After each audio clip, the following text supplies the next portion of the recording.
इतिहासात पहिल्यांदाच असं घडलं. तब्बल 12,000 वर्षांनंतर इथिओपियात हेल्लीगुबी नावाचा ज्वालामुखी जागा झाला आणि राखेनं दिल्लीपर्यंत प्रवास केला.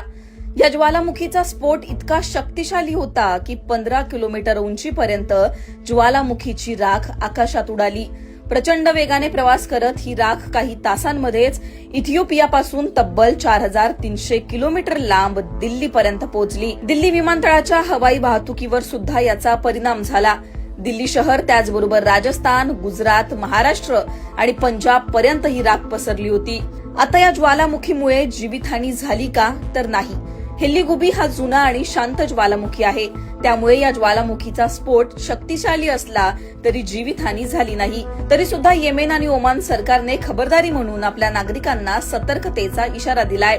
भारतात या ज्वालामुखीच्या राखेचा काय परिणाम झाला याबद्दल बोलायचं तर ज्वालामुखीच्या राखेच्या ढगांचा सर्वात जास्त परिणाम हा हवाई वाहतुकीवर झाला.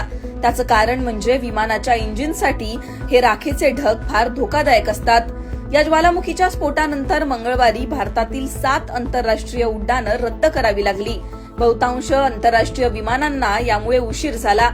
आता या ज्वालामुखीतून बाहेर आलेल्या या राखेचं पुढे काय होणार? तर भारताला या ज्वालामुखीच्या राखेचा आता पुढे कोणताही धोका नसणार आहे, असं हवामान विभागाने सांगितलंय. या राखेचे ढग आता चीनकडे सरकलेत. हिमालय आणि इतर भागांवर याचा परिणाम होईल.